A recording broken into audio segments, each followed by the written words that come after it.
तुम्ही सारे उपस्थित आहात ते आदरणीय बाळासाहेब आंबेडकर साहेब,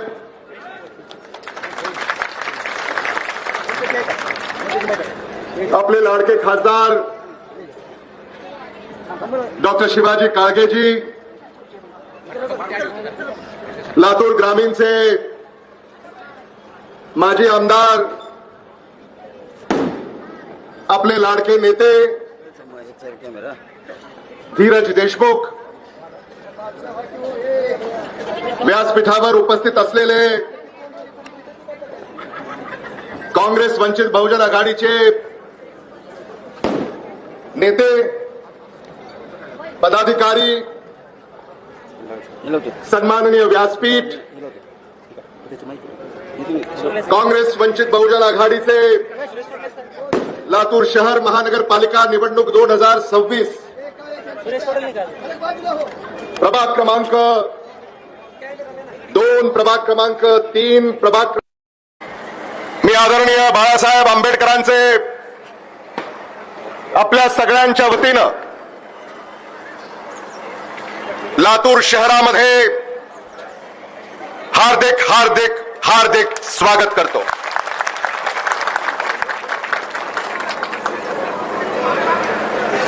लातूर शहर महानगरपालिका निवडणूक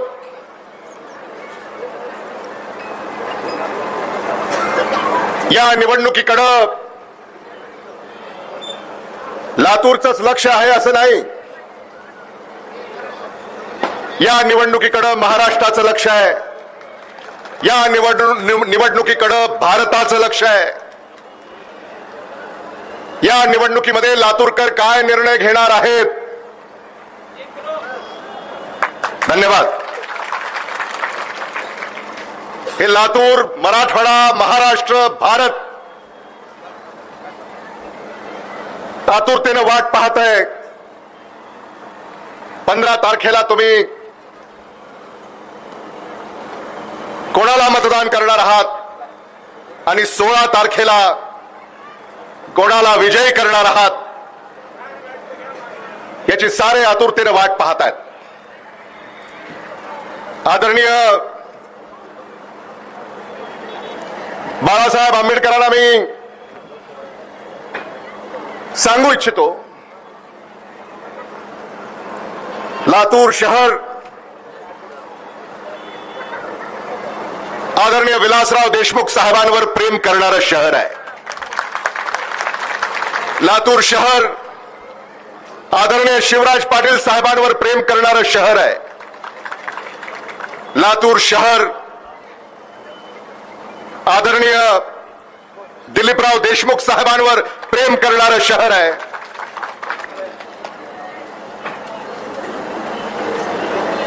लातूर शहर आदरणीय बाळासाहेब आंबेडकरांवर प्रेम करणारं शहर आहे। तुम्ही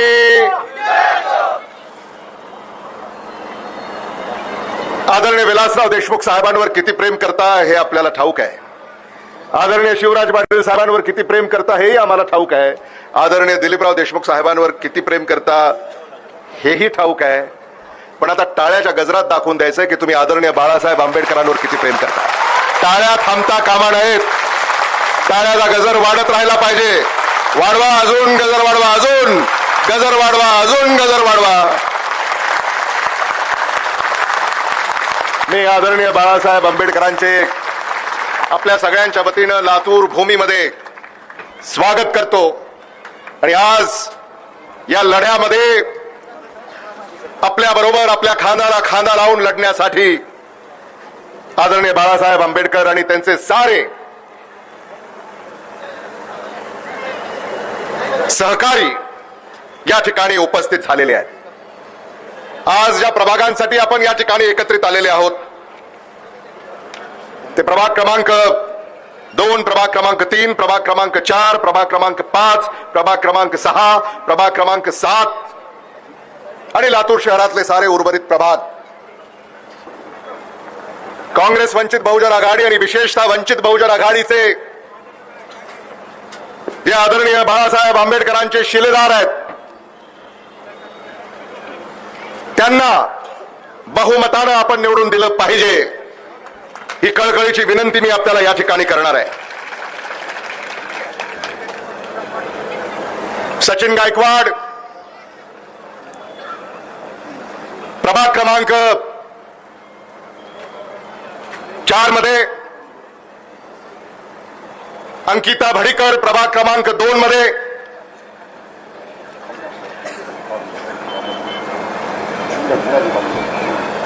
निकिता रोहित सोमवंशी प्रभाग क्रमांक 7 मध्ये, सौभाग्यवती डॉक्टर विजय अजनीकर प्रभाग क्रमांक 11 मध्ये, अमोल लांडगे प्रभाग क्रमांक 13 मध्ये, वंचित बहुजन आघाडीचे हे शिलेदार लातूर शहर महानगरपालिकेमध्ये बहुमतानं आपल्याला निवडून द्यायची, ती कळकळीची विनंती मी आपल्याला या ठिकाणी करणार आहे. काँग्रेसच्या उमेदवारांच्या संदर्भामध्ये तुमची तर नावं मी रोजच घेतो, त्यामुळे या सगळ्याच प्रभागामधले आमचे जे सगळे काँग्रेसचे उमेदवार आहेत त्यांची नावंही घेण्याची माझी इच्छा आहे. पण आदरणीय बाळासाहेब आंबेडकरांना पुन्हा अकोल्यामध्ये जाऊन आणि तिथं त्यांची अकोल्यामध्ये जाहीर सभा आहे, त्यामुळे मी त्यात अधिक वेळ घेऊ इच्छित नाही. आणि म्हणून काँग्रेस वंचित बहुजन आघाडीला आपण बहुमतानं निवडून द्यावं, ही कळकळीची विनंती मी आपल्याला या ठिकाणी करणार आहे. काँग्रेस वंचित बहुजन आघाडीनं लातूरकरांचा जाहीरनामा हा आपल्यासाठी असू द्या बसू द्या, त्यांना असू द्या शिरसाट असू द्या, हा लातूरकरांचा जाहीरनामा आपल्या उज्ज्वल भवितव्यासाठी हे हमीपत्र आहे. आणि यासाठी आपल्याला लातूर शहर महानगरपालिकेमध्ये काँग्रेस वंचित बहुजन आघाडीला निवडून द्यायचं आहे. भारतीय जनता पक्ष याचा कारभार तुम्ही देशामध्ये आणि राज्यामध्ये पाहिलेला आहे. देशाची आणि राज्याची लूट भारतीय जनता पक्षानं माजवलेली आहे. तीच लूट लातूर शहर महानगरपालिकेमध्ये भारतीय जनता पक्षानं माजवलेली आहे. आणि ही लूट थांबवण्याची वेळ येणाऱ्या 15 तारखेला आपल्या पुढे येऊन ठेपलेली आहे. आणि ती लूट आपण थांबवणार का नाही, हा खरा प्रश्न आपल्या पुढे या ठिकाणी उपस्थित आहे. इथं मताचं विभाजन करण्यासाठी सुद्धा काही पक्ष उभे आहेत. आणि म्हणून मी आपल्याला सावध करू इच्छितो. अलीकडे इथं घड्याळ आलंय, हे घड्याळ कमळानं पाठवलंय. या घड्याळापासून सावध राहा, कारण हे घड्याळ तुमच्या मताचं विभाजन करण्यासाठी इथं आलेलं आहे. काँग्रेसचा हात, वंचित बहुजन आघाडीचं गॅस सिलेंडर, हेच चिन्ह तुम्ही आपल्या डोळ्यासमोर ठेवा. कोणी सांगेल की एक इकडे द्या एक तिकडे द्या, कृपा करून त्या भूल थापाला बळी पडू नका. कारण एक इकडे दिलं आणि एक तिकडे दिलं तर आपली प्रगती खुंटेल, हे आपण लक्षात ठेवा. आणि इथं जे काही सगळं या परिसरामध्ये चाललेलं आहे, अहो जेव्हा आदरणीय बाळासाहेब आंबेडकर साक्षात आपल्या भेटीसाठी या ठिकाणी आलेले आहेत, तेव्हा आपण दाखवून दिलं पाहिजे की इथं फक्त हात आणि गॅस सिलेंडर याच्या पाठीशीच आपण खंबीरपणे उभे आहोत. आदरणीय विलासराव देशमुख साहेबांची आठवण पुसून टाकायला निघाले ते. आदरणीय बाळासाहेब आंबेडकरांना मी सांगू इच्छितो की आपल्या विचाराचा पराजय त्यांना करायचा नाहीये साहेब, आपल्या विचाराचा खून करायचा आहे त्यांना. आठवण पुसणं म्हणजे काय? आणि म्हणून लातूरकरांनं सावध व्हावं, जागरूक राहावं. आणि ज्यांनी आपल्या अडचणी दूर केल्या, आपल्याला नेहमी मदत केली, ज्यांनी कधीही तुमच्या विश्वासाला तडा जाऊ दिला नाही, अशाच पक्षाच्या आणि अशाच पक्षाच्या उमेदवाराच्या पाठीशी आपण आपले आशीर्वाद उभे करावेत, हे मला या ठिकाणी आपल्या पुढे नमूद करावंसं वाटतं. शेवटी मी हेच बनेन, कारण आपल्याला नेत्यांचे विचार ऐकायचे. है किसी की मजाल कि हमें बेघर कर सके, है किसी की मजाल कि हमें बेघर कर सके, हम वहां के हैं जहां हवाएं भी सलाम करती हैं. धन्यवाद. जय हिंद, जय महाराष्ट्र, जय वंचित, जय काँग्रेस, जय भीम. जाहीर सभेमध्ये उपस्थित असलेले आपल्या सगळ्यांचे लाडके नेते, सहकार महर्षी आदरणीय दिलीपरावजी देशमुख साहेब, वंचित बहुजन आघाडीचे सर्वेसर्वा आदरणीय ॲडव्होकेट प्रकाशजी आंबेडकर साहेब, ज्यांचं मार्गदर्शन आत्ताच आपण ऐकलं, ते आपले दुसरे लाडके नेते आदरणीय अमित देशमुख साहेब, आपल्या सगळ्यांचे लाडके युवा नेते आदरणीय धीरज देशमुख साहेब, वंचित बहुजन आघाडीचे संतोष सूर्यवंशीजी, लातूर शहराचे प्रभारी जितेंद्र देहाडेजी, भाऊसाहेब आसबेजी, मंजुषाताई निंबाळकरजी, संतोष सूर्यवंशीजी, आबासाहेब पाटीलजी, मुफ्ती वसीम साहेब, तसेच इथं उपस्थित असलेले लातूर शहरातील सर्व उमेदवार, पत्रकार बंधू, उपस्थित बंधू भगिनींनो, आज खूप असा आनंदाचा दिवस आहे. आदरणीय प्रकाशजी आंबेडकर साहेब आपणाला मार्गदर्शन करण्यासाठी इथं आलेले आहेत. मी साहेबांना सांगू इच्छितो की लातूर शहरातली जनता बाबासाहेब आंबेडकरांच्या संविधानावर विश्वास ठेवून, आंबेडकर साहेबांच्या संविधानावर, त्या तत्वानुसार चालणाऱ्या या युतीचं नक्कीच स्वागत करेल. आम्ही नांदेड जिल्ह्यामध्ये लोहा कंधार मतदारसंघ आपल्या लातूर लोकसभा मतदारसंघात येतो आणि गेल्या नगरपालिका निवडणुकीमध्ये कंधार येथे वंचित बहुजन आघाडी आणि काँग्रेस पक्ष एकत्रितपणे लढला आणि मला सांगायला आनंद होतो की तेवढी एक नगरपालिका आपण तिथं जिंकलेली आहे नांदेड जिल्ह्यामध्ये.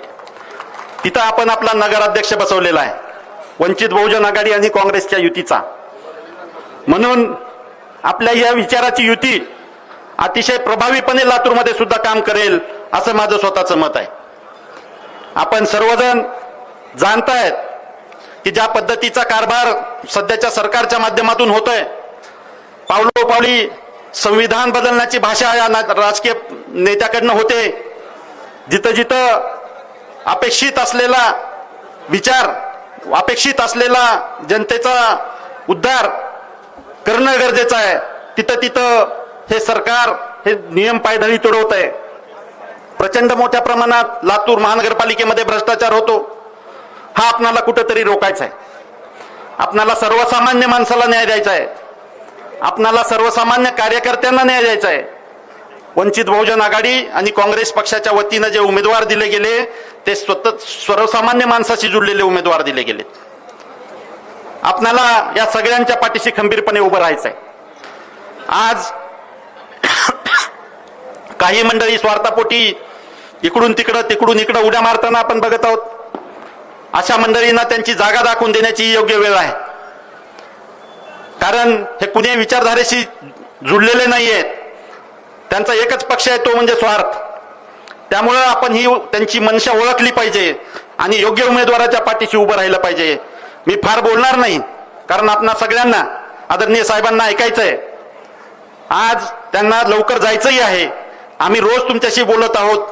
त्यामुळं फार न बोलता आपणा सगळ्यांना कळकळीचं आवाहन करतो, आपण सगळ्यांनी आमच्या वंचित बहुजन आघाडी आणि काँग्रेस पक्षाच्या आघाडीच्या सर्व उमेदवाराच्या पाठीशी खंबीरपणे उभा राहून आपला प्रचंड असा आशीर्वाद त्यांच्या पाठीशी उभा करावा आणि हात आणि सिलेंडर यांच्या समोरचं बटन दाबून आपण आपले आशीर्वाद द्यावे आणि प्रचंड बहुमताने आपला महापौर महानगरपालिकेमध्ये बसवावा अशी कळकळीची विनंती करून थांबतो. जय हिंद, जय महाराष्ट्र, जय भीम.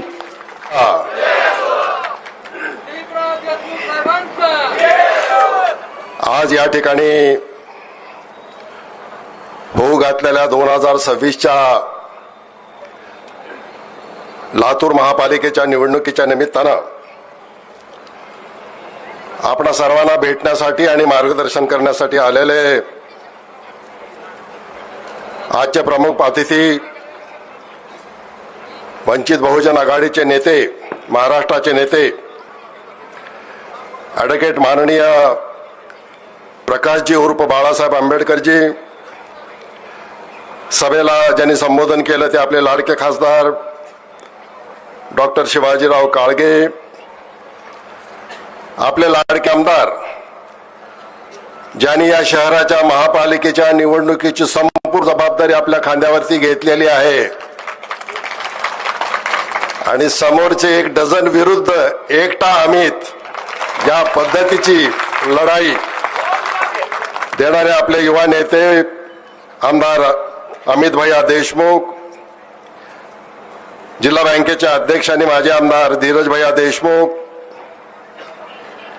वंचित बहुजन आघाडीचे आमचे स्थानिक नेते श्री संतोषजी सूर्यवंशी, श्री गायकवाड, आपले निरीक्षक श्री जितेंद्रजी देहाडे, भाऊसाहेबजी आजबे, मनुषा निंबाळकरजी, सन्माननीय आबासाहेब पाटील, शहर जिल्हा काँग्रेसचे अध्यक्ष श्रीयुत ॲडव्होकेट किरणजी जाधव,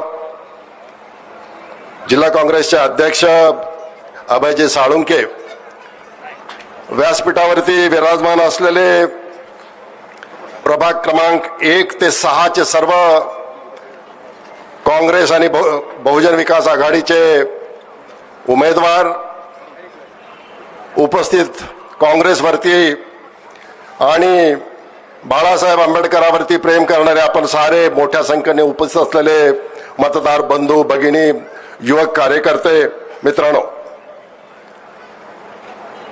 बाळासाहेबांना लातूरविषयी काही नवं सांगावं असं नव्हे. यापूर्वी अनेकदा त्यांची भाषणं, त्यांचे विचार, त्यांचे दौरे या भागामध्ये झालेले आहेत, पण आजचा योग हा एक दुर्मिळ अशा प्रकारचा योग आहे आणि नव्या युगाची सुरुवात आहे की आज काँग्रेस आणि वंचित बहुजन आघाडीचे नेते एका व्यासपीठावरती येऊन या देशातल्या जातीयवादी शक्तीला मुकाबला करण्यासाठी, नामोहरण करण्यासाठी, त्यांना त्यांची जागा दाखवण्यासाठी एका व्यासपीठावरती एकत्र आलेले आहेत. आणि माझ्या वतीनं, पक्षाच्या वतीनं आणि आपल्या सर्वांच्या वतीनं बाळासाहेबांचं या शहरामध्ये आणि या व्यासपीठावरती मी मनापासून त्यांचं हार्दिक हार्दिक स्वागत करतो.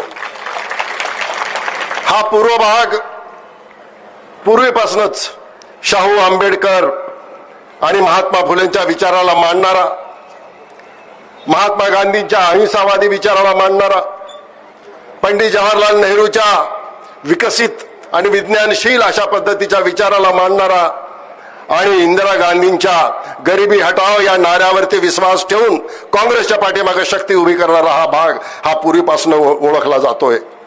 जेव्हा जेव्हा काँग्रेस अडचणीत आली, जेव्हा जेव्हा काँग्रेसच्या इथल्या स्थानिक नेत्याला अडचणीत आणण्याचा प्रयत्न लोकांनी केला, मग ते विलासराव देशमुख असोत, अमित भैया देशमुख असोत, त्यांच्या पाठीमागे खरी ताकद उभं करण्याचं काम अधिक प्रमाणामध्ये या लातूरच्या पूर्व भागाने, गाव भागाने केलेलं आहे. हे आपल्याला अनेकदा दिसून या ठिकाणी आलेलं आहे. केवळ लातूरच नव्हे, परवा कुणीतरी आलं आपल्या पक्षाचं कार्य आणि काम सांगण्यापेक्षा सुद्धा आदरणीय विलासराव देशमुखांनी केलेल्या 40 वर्षाच्या अथक प्रयत्नाचं, विकासाचं हे सगळं काम पुसून टाकण्याची भाषा त्या एका पक्षाच्या नेत्यांनी केल्याच्या नंतर केवळ विलासराव देशमुख साहेबांचा अपमान झाला असं आम्ही तुम्ही मानत नाही आहोत, तर लातूरकरांच्या स्वाभिमानाला आणि अस्मितेला धक्का देण्याचं काम त्यांनी या निमित्ताने केलं आणि त्याचा निषेधही लातूरकरांनी यापूर्वी केलेला आहे. आणि खरं तर मनातला राग, मनातली चीड हे आपल्याला उद्याच्या 15 तारखेला जे मतदान करायचं आहे ते मतदान केंद्रावरती जाऊन काँग्रेस आणि वंचित बहुजन आघाडीचे जे उमेदवार आहेत त्यांच्या समोरचं बटन दाबून आपल्याला हा निषेध या ठिकाणी नोंदवायचा आहे. काय चाललंय दिल्लीपासून गल्लीपर्यंत मला माहिती आहे की मी आपला अधिक वेळ घेणार नाही आहे, पण या देशातल्या शोषित, दलित, पीडित आदिवासी लोकांच्या वरतीचा न्याय देण्याची भाषणं करून ते दिल्लीच्या सत्तेवरती जाऊन बसले, मुंबईच्या सत्तेवरती जाऊन बसले. पण आजही दलित माणसावरती, पीडित माणसावरती, कामगारावरती, महिलावरती अन्याय कमी झालेले नाहीत, किंबहुना ते वाढलेत. आणि अन्याय करणाऱ्याला संरक्षण देण्याचं काम, त्यांच्याकडे दुर्लक्ष करण्याचं काम आज हे सत्तारूढ पक्षामध्ये बसलेली महाराष्ट्राची लोक त्या ठिकाणी करत आहेत. कधी ऐकलं होतं का की नगर परिषदा, महापालिकेच्या, जिल्हा परिषदेच्या निवडणुकीमध्ये कार्यकर्त्यामध्ये थोडीशी बाचाबाची होणं आपण समजू शकतो, पण आता काळ बदललाय. आता लोक तिथपर्यंत थांबलेले नाही आहेत. सत्तेच्या जोरावरती येऊन काँग्रेसच्या आणि निधर्मी विचारसरणीच्या कार्यकर्त्याची खून होण्याची परिस्थिती या राज्यामध्ये होते आणि त्याच्यावरती कसलीही कारवाई केली जात नाही. या गोष्टीचा निषेध सुद्धा या सभेमधनं झाला पाहिजे, हे लातूरकरांनी समजून घेतलं पाहिजे. आता ही निवडणूक काँग्रेस पक्षापुरती, अमित भैयापुरती मर्यादित राहिलेली नाहीये, उमेदवारापुरती मर्यादित राहिलेली नाही. आता भैया ही निवडणूक लोकांनीच हातात घेतलेली आहे. आमचा अपमान करणाऱ्या पक्षाच्या पाठीमागे आम्ही आता उभा राहणार नाही आहोत, हे समजून घेतलेलं आहे लोकांनी आपल्याला. काय चाललंय भाजपमध्ये? मी आता राज्याचं, देशाचं बोलणार नाही, पण आपल्या जिल्ह्याचा विचार करू.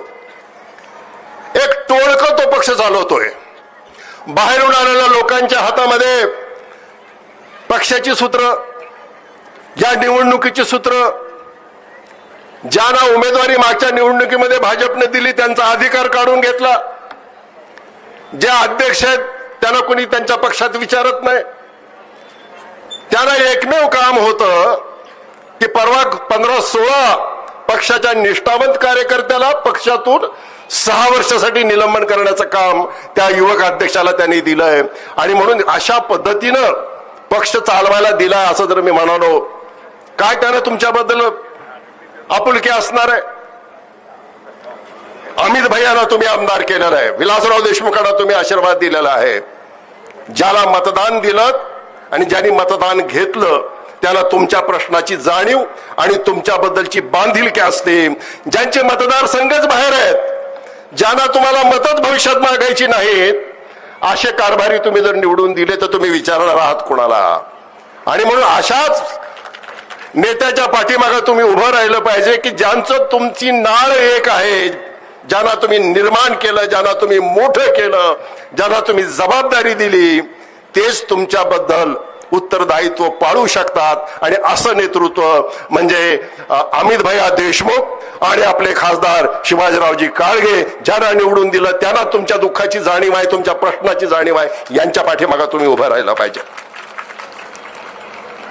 कुणीतरी आलं आणि मागच्या निवडणुकीमध्ये म्हटलं की 0 to hero होणार. काही लोकांनी त्या घोषणेला बळी देऊन थोडस बहुमत दिलं नाही असं नाही, पण काय झालं पुढे?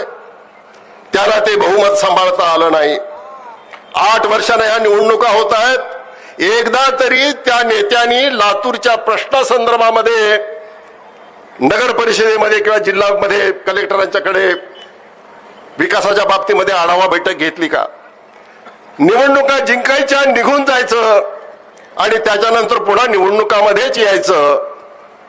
कुणाची घरं लातूरमध्ये आहेत म्हणजे लातूरविषयी आत्मीयता येते असं नव्हे. माझंही पुण्यामध्ये घर आहे, पण म्हणून काय पुणेकर मला स्वीकारणार आहेत का? मला जर कोणी स्वीकारणार असेल, अमित भैयाला जर कोणी स्वीकारणार असेल, काडगेला जर कोणी स्वीकारणार असेल, तर लातूरची जनताच त्याला स्वीकारणार आहे. हे नातं आम्हाला जपायचं आहे.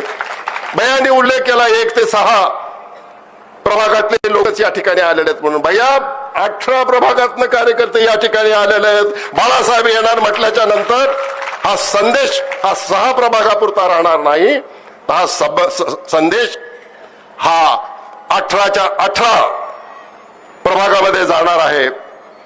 ज्या आमच्या वंचित आघाडीच्या मित्रांना उमेदवारी या निवडणुकीमध्ये दिलेले काँग्रेसच्या प्रत्येक कार्यकर्त्याला माझी विनंती राहणार आहे की तुमच्यापेक्षा किमान 10 मतं जास्ती त्या वंचितच्या आमच्या मित्रांना तुम्ही देण्याचा प्रयत्न केला पाहिजे. आणि ते सगळेच्या सगळे आणि अधिक प्रमाणामध्ये आपले लोक निवडून आले पाहिजेत हा प्रयत्न केला पाहिजे. राष्ट्रवादीबद्दल बोलण्याची गरज नाही. खरं तर आपल्याला वाटतं की हे राष्ट्रवादीचे आमचे अध्यक्ष आहेत. शिवसेना जी आमची धनुष्यबाण घेऊन त्या ठिकाणी गेलेली आहे ते त्यांचे नेते शिंदे साहेब चालवत आहेत. नाही, गृहमंत्री अमित शहाच 3 पक्ष चालवत आहेत. कोणी कुणाबरोबर आघाडी करायची, कोणी बाहेर राहायचं. आणि म्हणून भैयाने सांगितल्याप्रमाणे इथली राष्ट्रवादी हे स्थलांतरित पक्षी तिकडे गेलेले आहेत. आपल्या उजनीच्या धरणाला सुद्धा सायबर येऊन थंडी पडली आणि खायला मिळायला गेलं की पक्षी इकडे येतात. तेव्हा हे जे उमेदवार आहेत तिकडे गेलेले हे स्थलांतरित पक्षी आहेत. हे आपण समजून घेतलं पाहिजे. यांना तुमच्या प्रश्नाशी काही देणं घेणं नाही. त्यांना फक्त टेंडर काढायचे. एक अत्यंत चांगला अशा प्रकारचा हा जाहीरनामा किंवा हमीनामा काँग्रेस पक्षाने वंचित बहुजन आघाडीने आपल्याला दिलेला आहे. लहान थोरापासनं विद्यार्थी, व्यापारी, कष्टकरी या सगळ्यांचा विचार त्या ठिकाणी केलेला आहे. आणि जेव्हा जेव्हा तुम्हाला आठवत असेल की सर्वात जास्त तुम्हाला न्याय मिळवून देण्याचं काम काँग्रेस पक्षाचे किरण जाधव आणि त्यांच्या अनेक मित्रांनी संघटनेच्या माध्यमातून मोर्चे, निवेदन, आंदोलन या माध्यमातून या प्रश्नाला त्यांनी वाचा फोडलेली आहे. आणि म्हणून माझी तुम्हाला विनंती राहणार आहे की उद्याच्या 15 तारखेला जे आपल्या सर्वांना मतदान करायचं आहे, काळजीपूर्वक या 2 दिवसामध्ये बरीच गडबड होणार आहे. आतापर्यंत भाजपवाल्याचे, राष्ट्रवादीवाल्याचे भाषण झाले की आम्ही कामावर मतदान मागतोय, आम्ही कामावर मतदान मागतोय.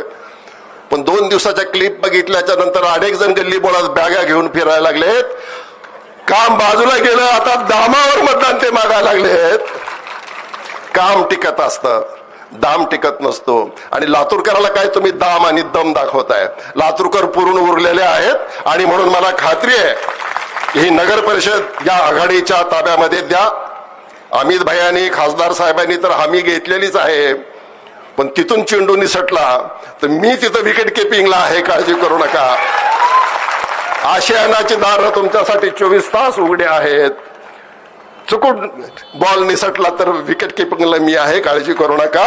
क्लीन बोल्ड करून आपण त्याला टाकू एवढं त्या निमित्तानं सांगतो. अधिक बोलणार नाही. लातूरकर सुज्ञ आहेत, लातूरकर कामाला लागलेले आहेत. 2 दिवस जागरूक राहायचंय, काळजी घ्यायची आहे. आणि 15 तारखेच्या निकालानंतरच खऱ्या अर्थानं आपल्याला तिळगुळ देऊन संक्रांती साजरी करायची आहे. एवढंच या निमित्तानं सांगतो. आणि मुख्य वक्त्याच्या मध्ये आपल्यामध्ये मी अधिक वेळ थांबणार नाही. आणि म्हणून हाताचा पंजा आणि गॅसचा सिलेंडर याच्या समोरचं बटन दाबून आपण प्रचंड मताने या सगळ्या उमेदवारांना निवडून द्यावं, काम करण्याची संधी द्यावी, आशीर्वाद द्यावा. एवढंच बोलतो, माझं भाषण संपवतो. धन्यवाद. आदरणीय बाळासाहेब आंबेडकरांचा, आदरणीय बाळासाहेब आंबेडकरांचा, तुम्हा सर्वांसाठी आपल्या दैवताचं रक्त आदरणीय प्रकाश बाळासाहेब आंबेडकर हे आलेले आहेत. त्यांचं स्वागत, ते आपल्याला मार्गदर्शन करतील. होता वंचिताना हवा, वंचित हा पक्ष नवा, तरी जय भीमचा आदर माझा प्रकाश आंबेडकर, तरी जय भीमचा आदर माझा प्रकाश आंबेडकर, तरी जय भीमचा आदर माझा प्रकाश आंबेडकर. खाली बसलं व्यवस्थित तर बरं होईल.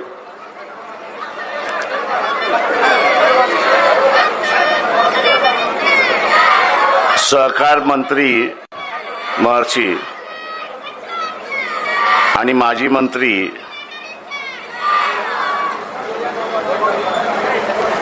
दिलीपरावजी देशमुख,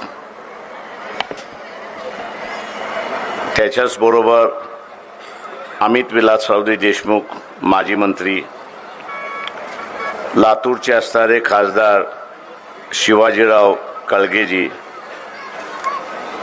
माजी आमदार आणि काँग्रेस पक्षामधले युवा नेते धीरज विलासराव देशमुखजी, त्याच्याचबरोबर काँग्रेस पक्षाचे काही जणांची नावं घेतो, उरलेल्यांनी माफ करावं. अभय साळुंके, डॉक्टर किरण जाधव, जितेंद्र देहाडे, बाळासाहेब आजबे, त्याच्याच बरोबर या ठिकाणी वंचित बहुजन आघाडीचे संतोष सूर्यवंशी, मंजुषताई निंबाळकर, मुफ्ती सय्यद, अमोल लांडगे, उपस्थित सर्व बंधूंनो, भगिनीनो, बालमित्रांनो, आज महानगरपालिकेतल्या निवडणुकीचा प्रचारातला शेवटचा दिवस आहे आणि त्याच्यामुळे मी आपल्यासमोर 15 ते 20 मिनिटं फक्त बोलणार आणि पुढच्या सभेला निघणार आहे. मी आपल्याला दोनच गोष्टीची जाणीव या ठिकाणी करून देणार आहे आणि ती म्हणजे तुम्हाला तुमची कंबर मोडून घ्यायची आहे का? शक्य? खात्रीलायक माहिती आहे का तुम्हाला तुमची कंबर मोडून नाही घ्यायची आहे? आवाजच येत नाही, त्याच्यामुळे तुम्हालाच मोडून घ्यायचं असं मला वाटतंय.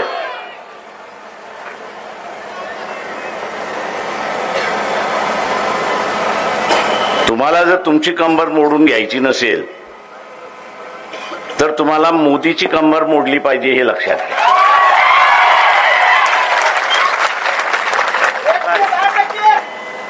तुम्ही जर मोडली नाही तर तिथे ट्रम्प बसलाय मोदीची कंबर मोडायला.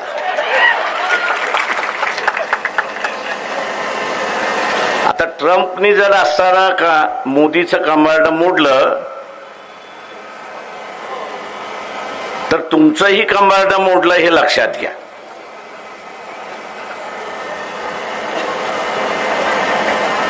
तेव्हा आता झळ जर पोचू द्यायची नसेल, महागाईची झळ जर पोचू द्यायची नसेल तर तुम्हाला असणारा मोदीचं कंबर मोडण्याच्या पलीकडे पर्यायच राहिला नाही हे लक्षात घ्या.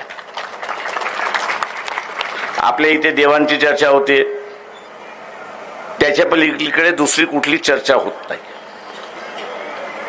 होते का? नाही. तुमच्याकडे सगळ्यांकडे मोबाईल आहे, तुमच्याकडे असताना सगळ्यांकडे मोबाईल आहे ना? तो साधा आहे की एंड्रॉइड आहे? एंड्रॉइड आहे. सभा संपली की तो खिशातून काढा, गुगलवरती जा आणि त्याच्यावरती टाईप आउट करा. हा महिना कुठला आहे? जानेवारी. तारीख काय? 13. फेब्रुवारी 13ला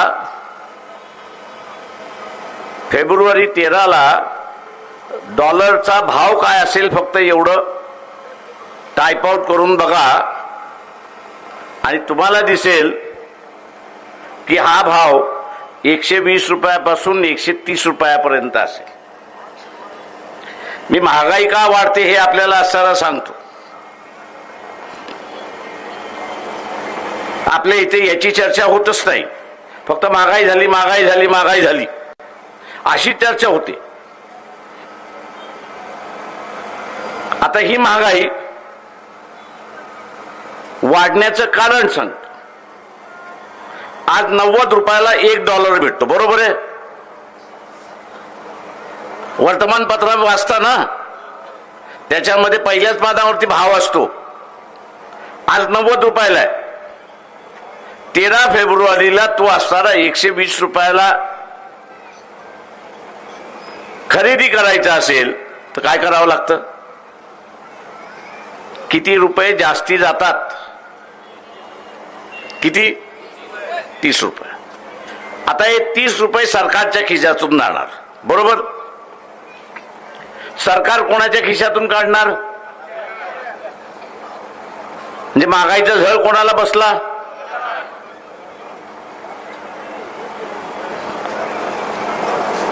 आता हा 130 का जाणार त्याचं कारण मी आपल्याला सांगतो. ट्रम्पचं आणि मोदीचं भांडण चाललंय की नाही चाललंय? चाललंय ना. कशावरनं चाललंय? कशावरनं चाललंय? रशियाचं पेट्रोल. रशियाचं पेट्रोल भारत विकते असं आपण सगळेजण म्हणतो, बरोबर आहे. आपल्याला समज काय करून दिलेली आहे की रशियाचं तेल भारत विकतोय, हाच समज करून दिलाय ना. आता ही परिस्थिती खरी नाही. भारताकडे तेल येतंय याच्याबद्दल दुमत नाही, पण विकण्याचं काम जे आहे ते रिलायन्स करते.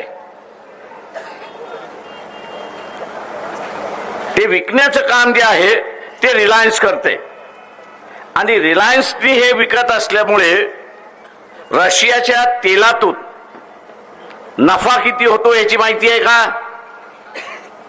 पुन्हा मी सांगेन, गुगलवरती जा, तुम्हाला आकडा मी सांगून जातो. दर वर्षाला 40,000 कोटीचा नफा रशियाचं तेल विकल्यामुळे दर वर्षाला 40,000चा नफा आहे. आता हा नफा ट्रम्प म्हणतोय की भारताच्या तिजोरीत गेला पाहिजे, पण तो भारताच्या तिजोरीत जात नाही, तर तो रिलायन्स कंपनीच्या तिजोरीत जातोय, हे लक्षात घ्या. कोणाच्या तिजोरीत जातोय? रिलायन्स. दुसरं ट्रम्प असं म्हणतोय की रशिया जे युक्रेन बरोबर युद्ध करते ते ह्याच पैशातून करते आणि भारतीय नागरिक डिझेल आणि पेट्रोल प्रत्येक लिटर पाठीमागे काय भाव देतो, काय भावात खरेदी करतो, किती? तुमच्याकडे मोटरसायकल नाही का, स्कूटर नाही का? आहे ना. मग ते काय पाण्यावरती चालते की डिझेल आणि पेट्रोलवरती चालते? त्याच्यामुळे खरेदी करताना तुम्हाला मोदी पकडणार नाही, काळजी करू नका. तुम्ही भाव जरी सांगितला तरी मोदी तुम्हाला पकडणार नाही, त्याची गॅरंटी मी देतो तुम्हाला. आता हा जो रिलायन्सच्या तिजोरीमध्ये 40,000 कोटी चाललेला आहे, तो जर भारताच्या तिजोरीमध्ये आला तर पेट्रोल आणि डिझेलचा भाव कमी होईल की नाही होईल? कमी होईल, बरोबर आहे. आता ट्रम्प म्हणतोय भारतीय जनता जर मोदीचं कमांड मोडणार नसेल, भारतीय जनता जर असणारा मोदीचं कमांड मोडणार नसेल तर मला भारतीयांचं कमांड मोडावं लागणार. आणि तो कसं मोडणार? तर डॉलरची विकत घेण्याची किंमत त्या ठिकाणी वाढवणार. डॉलरची किंमत त्या ठिकाणी तो वाढवणार. आता म्हणून म्हटलं की तुम्हाला महागाई पाहिजे की आजचे जे भाव आहेत त्या भावामध्ये माल मिळाला पाहिजे? काय पाहिजे? महागाई पाहिजे का? महागाई पाहिजे असेल तर खुशाल मोदीला मत द्या, खुशाल मोदीला मत द्या. 2 महिन्यानंतर आमच्याकडेच बोंबलत येणार की मोर्चे काढा, आंदोलन करा, महागाई कमी करा. त्यावेळेस आम्हीच तुम्हाला विचार, शांतपणे शिकवत होता तेव्हा गेलात कुठं होतात? आणि म्हणून मित्रो, आपल्या घरामध्ये उपासमार येऊ नये. जे आज आठवड्याला एकदा दोनदा मटण खातो की न खातो? आज 800 रुपये किलो आहे, बरोबर? तो 1600 रुपये किलो झाला तर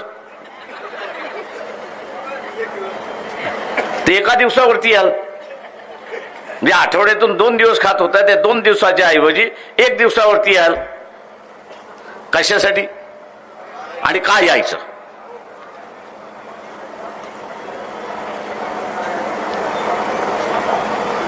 आणि म्हणून आपण असणारा आपला अधिकार वापरला पाहिजे, हे लक्षात घ्या. हे विश्वगुरूचं भांडण आहे. ट्रम्प म्हणतो जगाचा गुरु मी आहे आणि आपला गुरु काय म्हणतो? मी होणारा गुरु आहे.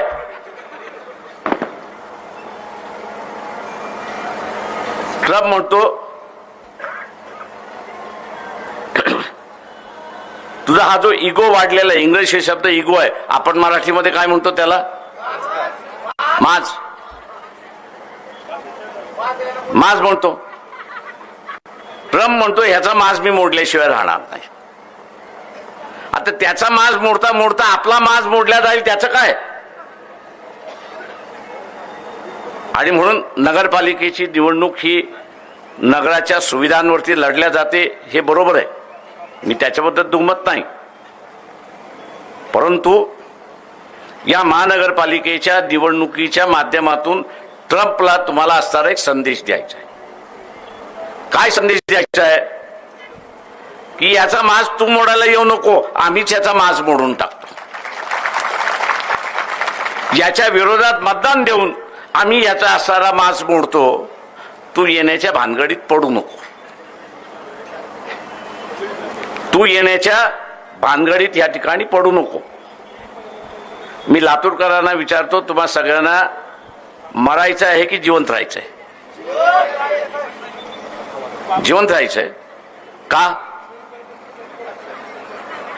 जिवंत का राहायचंय? जिवंत कशासाठी राहायचे ते तर सांगा.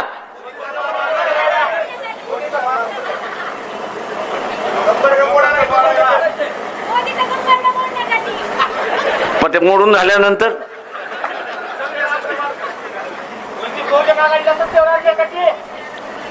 एक लक्षात घ्या, लातूरच्या बाजूला काय आहे?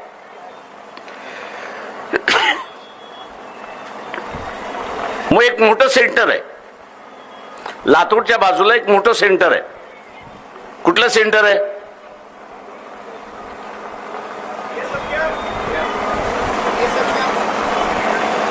कुठला कॅम्प?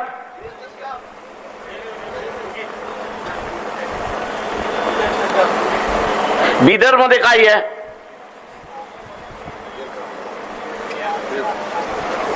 बिदर मध्ये काय आहे? बिदर मध्ये एअरफोर्स आहे. तुम्ही जर मोडला नाही कमांड मोदीचं, तर आर्मी चीफ यांनी महिना सव्वा महिन्याच्या अगोदर एक स्टेटमेंट केलं होतं. काय स्टेटमेंट केलं होतं? की तो म्हटला 2-3 महिन्यामध्ये आपल्याला एका युद्धाला सामोरे जावं लागेल. आपल्याला या 2-3 महिन्यामध्ये एका युद्धाला सामोरे जावं लागेल. त्यांनी कोण करणार हे नाही सांगितलं, पण त्यांनी म्हटलं शेजारच्या राष्ट्राबरोबर आपल्याला युद्धाबरोबर जावं लागेल.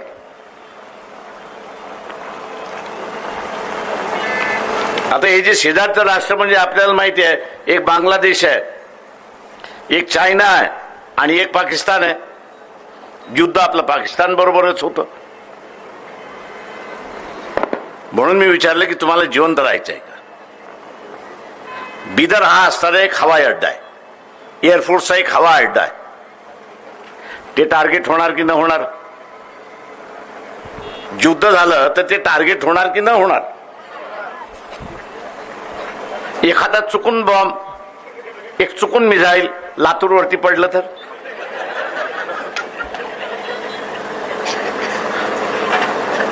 म्हणून मगाशी विचारलं तुम्हाला जगायचं आहे का?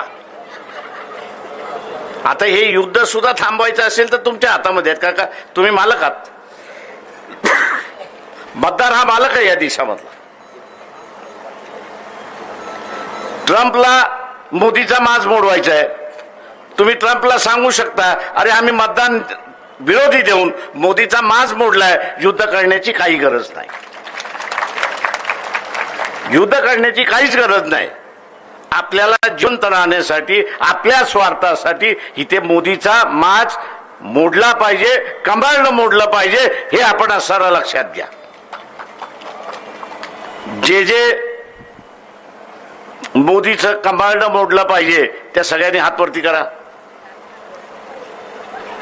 मी तुम्ही माझ्यासमोर तर हात वरती करत नाही. 15 तारखेला मतदान देऊन तुम्ही असणारा कमळ मोडायचं असेल तर 15 तारखेला मतदान केल्याशिवाय मोडत नाही, हे लक्षात घ्या. लातूरमध्ये 70 जागा असतील याच्याबद्दल दुमत नाही, पण लातूरकरांचा असणारा संदेश हा मोठा संदेश आहे की बा आम्ही असणाऱ्या आमच्या सुरक्षितेसाठी मोदीचं कमळ मोडल्याशिवाय राहणार नाही, हा संदेश ट्रम्पला गेल्याशिवाय राहणार नाही, हे लक्षात घ्या. आणि म्हणून काँग्रेस आणि वंचित बहुजन आघाडी यांचे जे संयुक्त उमेदवार आहेत, या संयुक्त उमेदवाराची निशाणी, काँग्रेसच्या उमेदवाराची निशाणी पंजा आहे आणि वंचितच्या उमेदवाराची निशाणी गॅस सिलेंडर आहे. तेव्हा या दोन्ही चिन्हावरती बटन दाबून आपण मोदीचं कमळ मोडावं ही अपेक्षा धरतो आणि आपली रजा घेतो. जय भीम, नमस्कार.